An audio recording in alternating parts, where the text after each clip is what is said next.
This audio was created by Bozeth TV under the direction of Tiho Boko.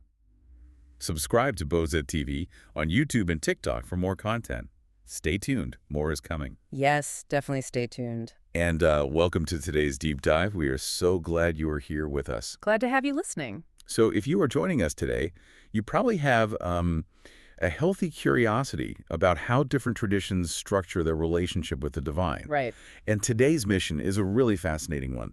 We are going to explore the Noahide Code. A huge topic. It is. But we aren't just looking at the broad, basic moral laws that you might already be familiar with. Right. Things like prohibitions against theft or, establishing courts of justice. Exactly. We are going way deeper today. We are unpacking the highly specific, intricate guidelines for Gentiles regarding Torah study, prayer, and daily blessings. The exact mechanics of it all. Yeah, the mechanics of how a Gentile is supposed to actually engage with these practices according to the traditional texts. It really is a compelling look at a very specific spiritual framework.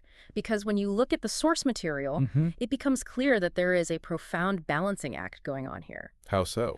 Well, on one hand, the text outlines a concrete pathway for a Gentile, someone who isn't Jewish, to maintain a deep, daily, universal connection to the divine. Right.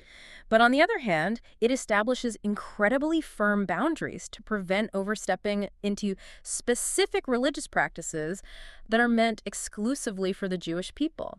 So it's about being universally devout while respecting very particular religious boundaries. Yeah, exactly. Okay, let's unpack this. Right. Because those boundaries are exactly where the source material starts getting really specific. Very specific. My understanding is that the texts outline a core foundational rule about not creating a new religion, but I want to make sure I grasp the practical application of this. Right. What does that actually look like for someone today? It's a great question because it's not just about starting a brand new organized religion with a clever name and a massive building. Or a charismatic founder. Right, exactly. It's much more personal and subtle than that. The core rule is that Gentiles are strictly forbidden from adding new commandments based on their own logic. Okay. For instance, according to the texts, a Gentile cannot establish a personal holy day for themselves.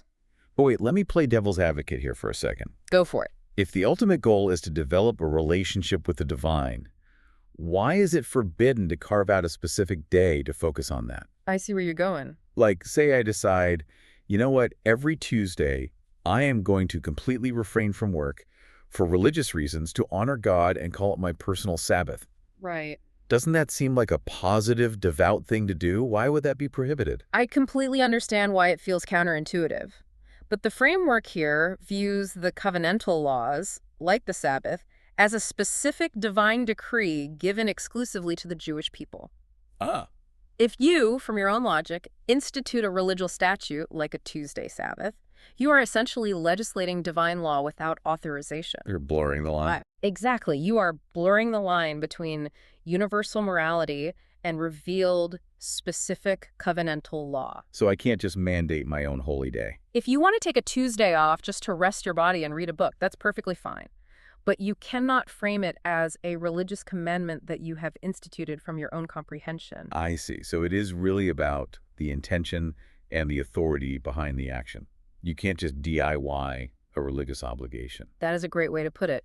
No DIY religious obligations. And I imagine this goes beyond just days of rest, right? What about adopting existing Jewish rituals? The text makes a sharp distinction between laws that make logical sense for a healthy society. Like giving charity. Right, charity or honoring your parents. Yeah. It distinguishes those from laws that are purely spiritual signs, specifically designated for the Jewish people. Okay, what falls into that category? For a Gentile, performing rituals like wearing tefillin, which are the leather phylacteries worn during Jewish morning prayers, or writing a Torah scroll, or affixing a mezuzah to your doorpost, these are all forbidden. Why those specifically? Because the sources state that observing those specific commandments requires the unique holiness and covenantal obligation of a Jew. I see.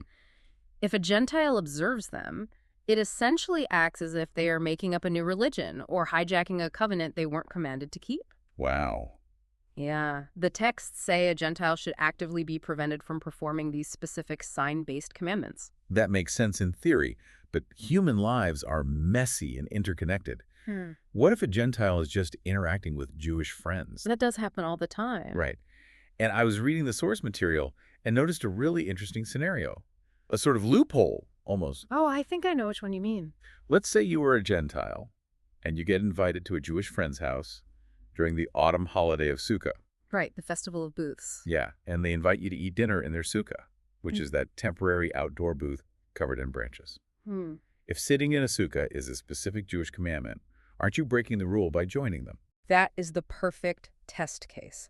Normally, building and sitting in a sukkah for a personal religious purpose would be completely forbidden for a Gentile under the rule we just discussed. Right, because you can't claim it as your commandment. Exactly. But the text specifically says that in this social scenario, eating in the sukkah booth is perfectly fine. Yes. Because of the intention. Why are you in the booth? To hang out with your friend. Exactly. You are doing it out of honor to your Jewish host, or simply to share a meal with a friend, not as a personal religious ritual to fulfill a commandment for yourself. I love how practical that is. It shows a realistic understanding of different communities living together. It really does. The physical structure of the sukkah isn't radioactive. It's the religious claim over it that matters. That is spot on.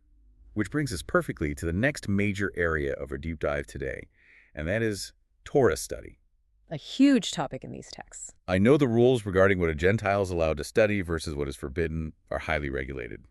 Can you walk me through how the texts break this down? Absolutely. The texts literally break it down into 3 distinct levels of study. Let's start with the first level, which is what is absolutely forbidden. Okay, lay it on me.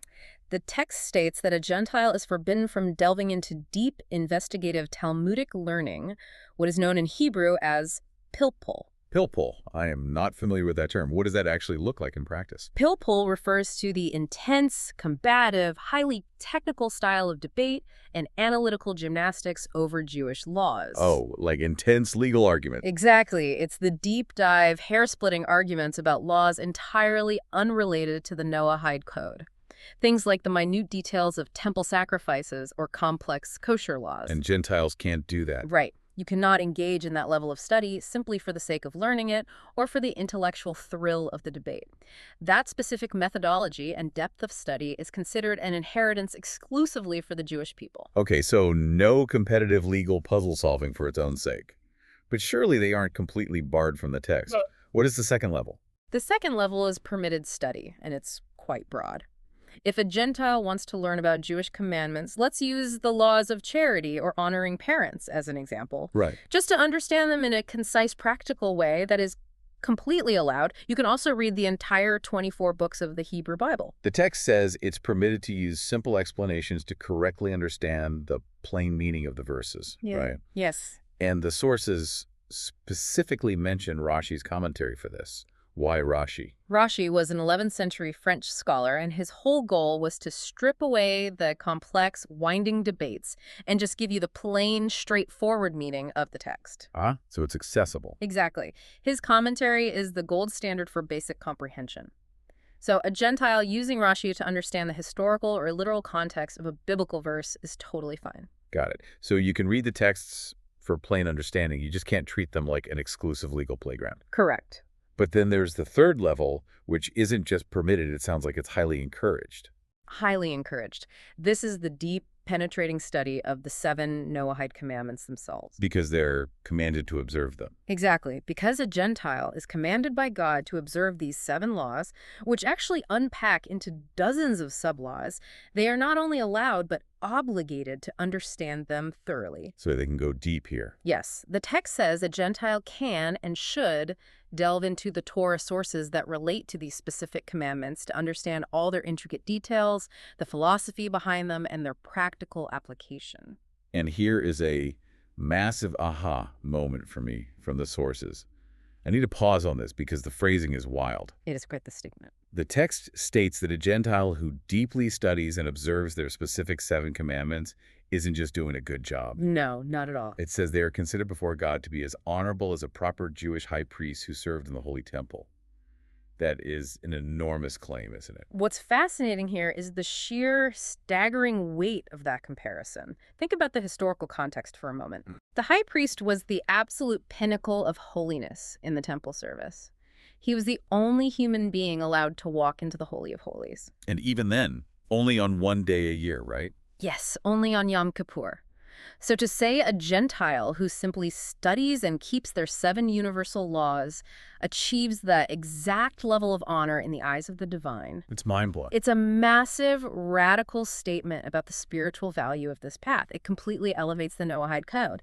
It's not a secondary consolation prize religion. It is a profound, top-tier spiritual vocation in its own right. Absolutely. It really reframes the whole concept. But if someone is taking this seriously and studying these laws, they are bound to run into confusing situations. Does the text expect them to figure it out on their own? Not at all. The text is very practical. It specifically instructs that if a Gentile is studying their laws and encounters a Torah law question they don't understand, they shouldn't just guess. Or try to reverse engineer an answer? Exactly.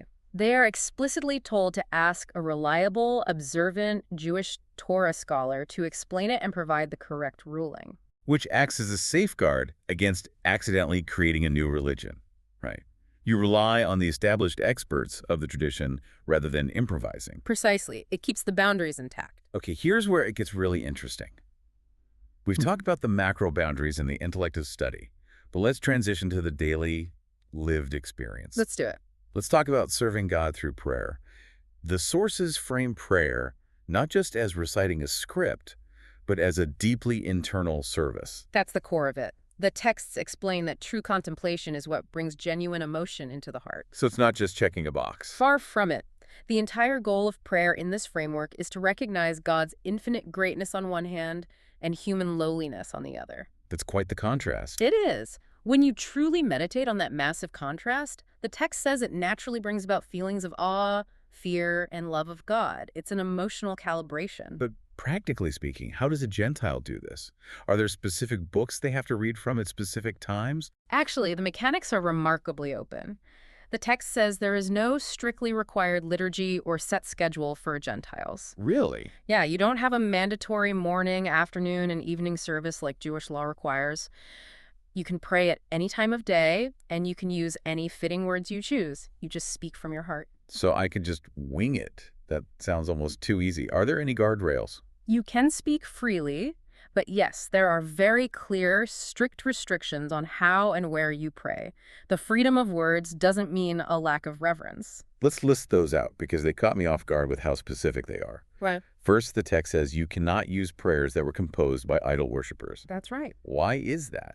If the words are nice, shouldn't that be enough? Because the original intention behind those words was to serve an idol or a false deity.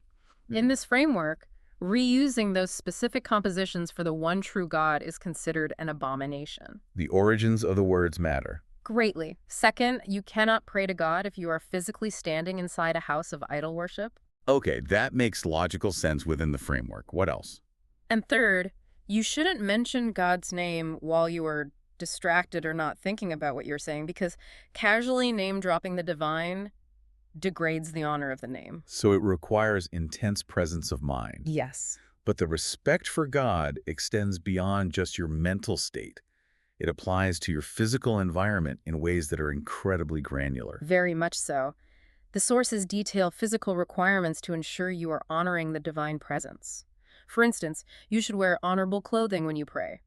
So no praying in your pajamas. You shouldn't be in your pajamas. You absolutely cannot pray with your genitals uncovered or in the presence of someone else who is uncovered. Dignity of the body. Yes. You also can't pray in a room with a bad smell or in a lavatory. And the text gets extremely precise here. You cannot pray within 6 feet or 1.8 meters of excrement. I have to say, I love the hyperspecificity of that 1.8 meter rule. It is very specific. It's not just a vague, keep away from bad smells. It's literally, pull out the measuring tape, you need to be exactly 6 feet away. It leaves no room for doubt. It really shows a collision between high, lofty spirituality and the gritty biological reality of being human. It does. But it begs the question, what happens in an emergency? Yeah. What if you are trapped in a restroom and you are having a medical emergency or a panic attack and you desperately need to pray right then and there? Does the rule hold? The text actually accounts for that exact real-world scenario. Oh, wow. It says, if you have absolutely no other option and you are in a place like a lavatory, you should only pray in your heart.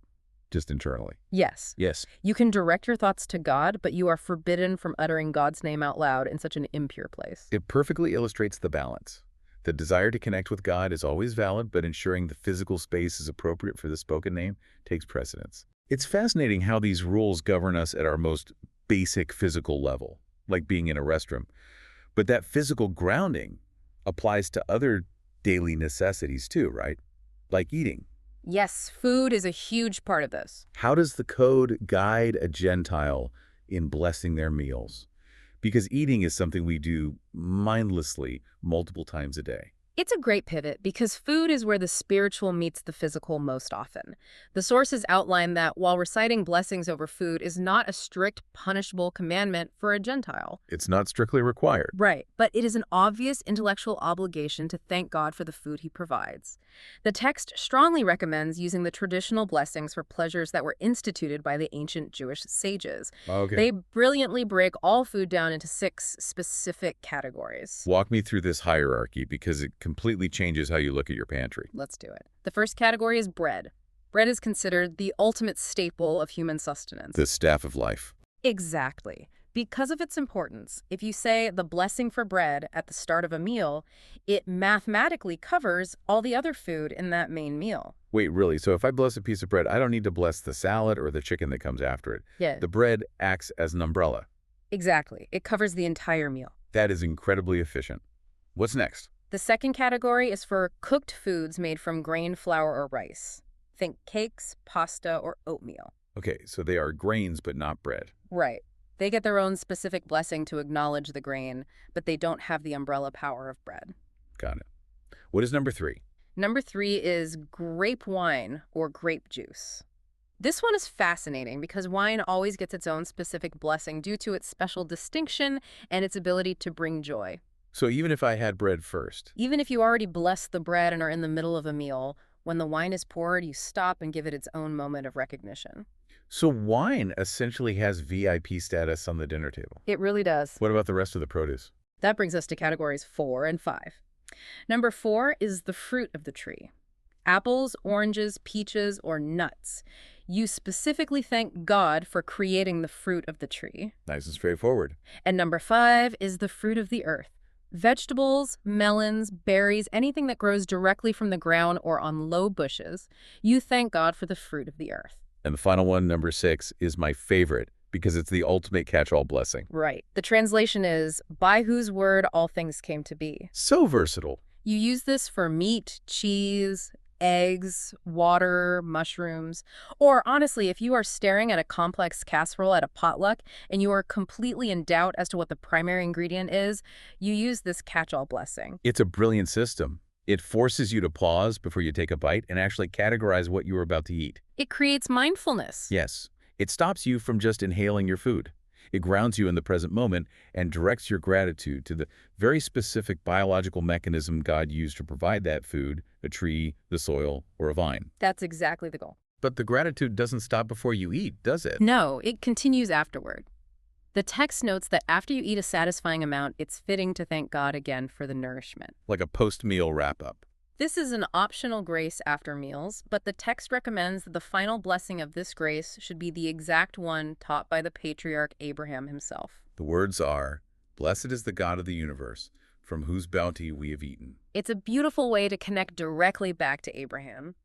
The texts describe him as the original monotheist who went around teaching all the wandering people of the desert to recognize and thank God for their sustenance. That historical connection is amazing, but the gratitude isn't restricted just to calories. The text brings in other unique non-food blessings that I found so charming and incredibly mindful. They are very beautiful. For instance, there's a specific blessing you recite when you smell sweet spices, like cinnamon or cloves or myrtle. Yes, recognizing the pleasure of scent. It's a purely aesthetic pleasure, and yet there is a blessing for it. I love that. There is also a blessing for when you hear good news that benefits you and others. And there is even a specific blessing for when you return to a physical place where you previously experienced a miracle or were saved from danger. Provided it's been at least a month since you were last there, right? Yes, the 1-month rule applies to keep it fresh in your mind. It really weaves the divine into the mundane, fleeting moments. A whiff of cinnamon, A quick phone call with good news, Oh, or walking past an intersection where you narrowly avoided a car crash. it trains the brain to constantly look for the divine fingerprint. It really does. Now, for more structured moments of prayer or meditation, I know the text highly recommends using the Psalms. It does.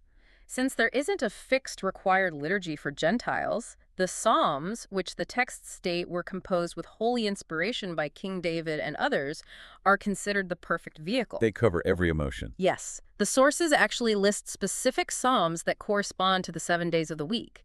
These are the exact psalms that the Levites used to sing in the Holy Temple. Can you give us an example? Sure.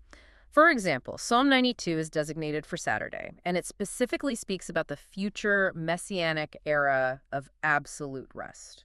But the Psalms aren't just happy songs of praise. They deal with a lot of anguish and despair. And if we connect this to the bigger picture, using the Psalms introduces a much deeper, more challenging philosophical stance regarding gratitude. Oh, so? This source material states that just as you bless God with joy for the good you receive, it is an absolute obligation to recognize that even the hurtful and painful things you experience are directed by God for the ultimate good. Wait, I have to push back on that. I know it's tough. To be grateful for the pain, to bless God when you receive devastating news, that is a tough pill to swallow. That is asking an incredible amount of a person who is suffering. It is deeply challenging. It is arguably the hardest part of any monotheistic faith, but the text doesn't shy away from it. What's the rationale? It explains that human comprehension is severely, fundamentally limited. We are like looking at 1 square inch of a massive tapestry. We simply cannot fully grasp why certain difficulties, pains, or losses are brought about in the grand scheme of history or our own soul's journey. We just don't have the bird's eye view. Exactly. The requirement here is to acknowledge that the ways of God are beyond our understanding, and that everything God does with a person is, in absolute truth, an opportunity for their ultimate good, even if we literally cannot see how. And the text does not mince words about this. It uses very strong, almost aggressive language. Which really does. It says that when someone experiences an apparent tragedy or evil, they should not react by denying God's existence or by denying his constant watchful providence. Right. And you shouldn't spurn God in retaliation. The text literally says that reacting that way is the way of heretical and light-minded people who lack understanding. That's the exact quote. Why use such harsh language? Light-minded. Because the text is demanding a rigorous level of spiritual maturity. A light-minded spirituality is one that only worships God when the sun is shining, the bank account is full, and the food is plentiful. A fair-weather fan, essentially. Exactly. It's a transactional relationship. The text is warning against that. It requires you to maintain your awe, your reverence, and your trust even when the world feels like it's falling apart. That takes incredible fortitude. It demands that you trust that the architect of the universe sees a complete, multi-generational picture that you, from your incredibly limited human vantage point, cannot possibly see. So what does this all mean? When we pull all these disparate sources together, from the bathroom to the dinner table to the depths of human suffering, what are we really looking at? We're looking at a complete worldview. We really are. We've seen a system that builds strict, uncompromising boundaries, preventing the invention of new religions, or the co-opting of Jewish-specific rituals. Firm guardrails. Yes. Yet within those firm boundaries, we found an incredible promise of spiritual reward. The mind-bending idea that studying your specific Noahide laws can elevate you to the spiritual status of a high priest in the Holy of Holies. Which is still just stunning to think about.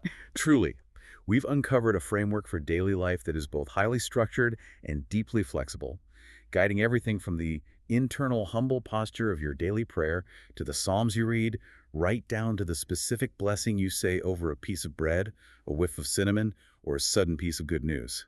It is a totally comprehensive blueprint for living a conscious, hyper-aware, God-centered life as a Gentile. It manages to balance profound, universal truths about human lowliness and divine greatness with a deep, practical respect for specific covenantal traditions. It really is a masterpiece of balance. And I want to leave you with a final thought to mull over today. What's that? We've talked a lot about the spectrum of gratitude. We so easily find the words to be grateful for a sweet piece of fruit, or a sudden miracle, or a clean bill of health. Of course, that's the easy part. Right. But considering the text's bold, difficult assertion that our human understanding is extremely limited, how might our daily lives transform if we actually tried to view our deepest difficulties, our daily frustrations, and our apparent tragedies, not as random, cruel chaos, but as complex, incomprehensible steps toward an ultimate good. That is a profound perspective shift. It changes everything. Thank you so much for joining us on this deep dive today. Keep questioning, keep exploring, and keep learning. We will see you next time.